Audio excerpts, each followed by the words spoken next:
Amanat dari orang tua zaman dahulu katanya kalau ada orang yang datang minta-minta tolong harus dikasih. Karena apa? Di dalam kitab suci itu selalu saja manusia itu dicoba melalui peminta-minta itu. Oleh sebab itu kita tidak yakin apakah peminta-minta itu benar-benar peminta-minta atau malaikat. Sebab saya pernah di Masjid Nabawi pada saat itu ada seorang anak muda ganteng, kemudian dia berbisik di belakang, berilah saya berapapun saja tidak jadi masalah. Karena apa? Saya mahasiswa di sini, katanya begitu. Kemudian saya buka di dompet, ternyata uang real itu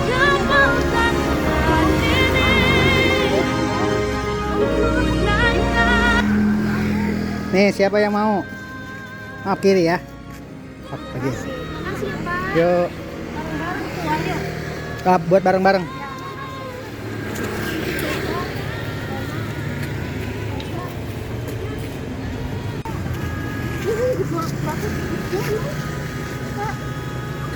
Kemudian saya buka di dompet, ternyata uang real itu ada beberapa lembar dan ada hanya satu lembar saja yang benar-benar uang kecil pada saat itu. Begitu saya kasih sebentar, memasukkan lagi ke dalam saku celana, ditengok orangnya sudah hilang. Padahal kan yang namanya Masjid Nabawi itu luas ya, antara tiang-tiang itu ditengok kemana-mana tidak ada orang itu. Salah satu contoh seperti itu.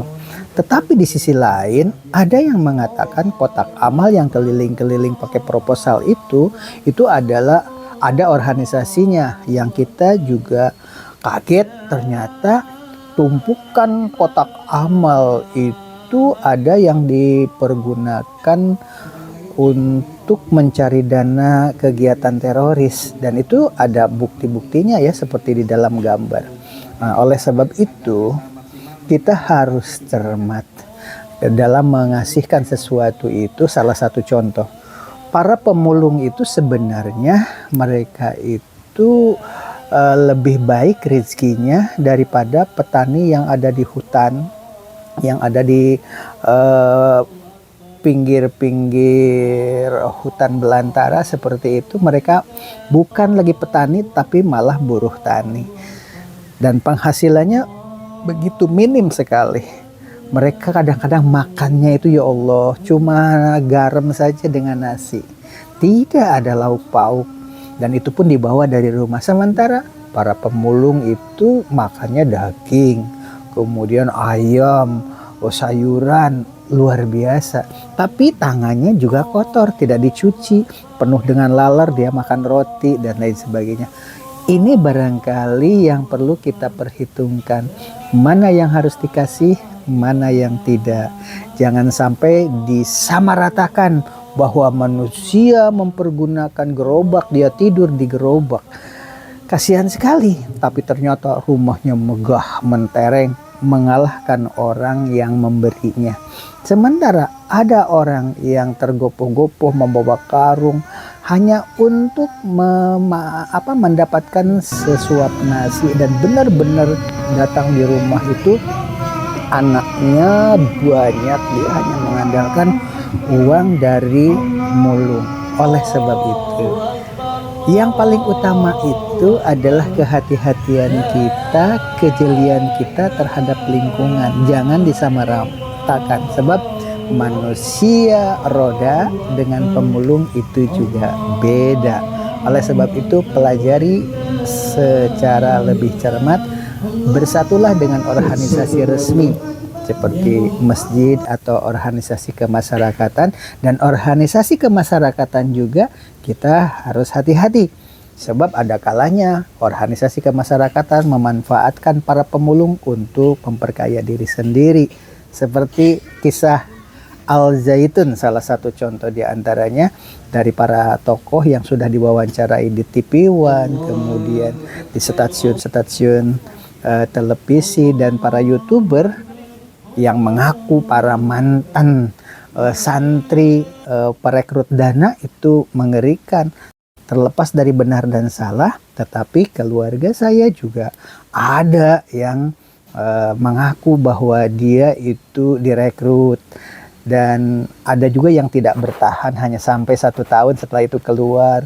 Dan kisah-kisah lainnya, ada kisah yang tragis, katanya bajunya saja tidak boleh dicuci oleh orang-orang yang belum Islam, dalam pengertian tanda kutip belum waktunya sholat, kalau negara ini belum menjadi negara Islam, seperti yang dikatakan murtadin yang sekarang kabur ke Amerika. Itu Abi Saifuddin Ibrahim mengatakan kan seperti itu. Belum wajib sholat sebab belum menjadi negara Islam. Begitu salah satu di antaranya. Itu apakah bisa dipercaya omongan Abi Saifuddin Ibrahim? Oleh sebab itu kita lihat nanti di konten khusus tentang Al-Jaid. Nah, di sini kita berbicara tentang pentingnya Idul Kurban. Idul Kurban yang dipotong itu hewannya dibagikannya harus tepat sasaran. Jangan diberikan kepada orang yang datang, sebab orang yang datang itu kadang-kadang mafia, dagingnya itu malah dijual, sementara mereka yang membutuhkan itu pada tinggal di rumah. Oleh sebab itu lebih baik ada risetnya dulu, datang ke rumah-rumah, didata begitu dan dikunjungi, itu yang paling bagus. Ketika menunggu mereka yang datang tanpa identitas yang jelas, ada yang menumpuk-numpuk hewan kurban, dari daging kurban itu ditumpuk-tumpuk dan dijual. Salah satu contoh sebagai bahan gambaran. Oleh sebab itu organisasi kemasyarakatan yang benar-benar organisasi yang ikhlas untuk akhirat, bukan organisasi yang ditunggangi oleh itikat-itikat yang tidak baik. Demikian, terima kasih Anda sudah menyaksikan channel ini.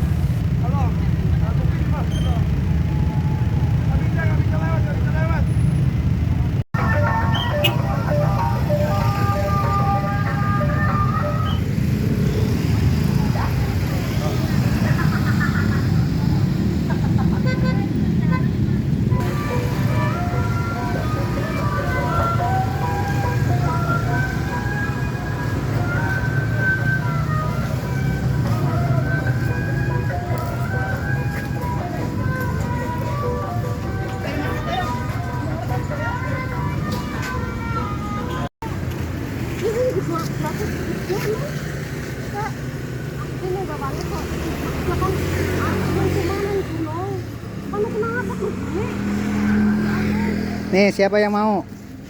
Maaf, kiri ya. Makasih. Makasih ya, Pak. Yuk. Bareng-bareng tuh, ayo. Buat bareng-bareng.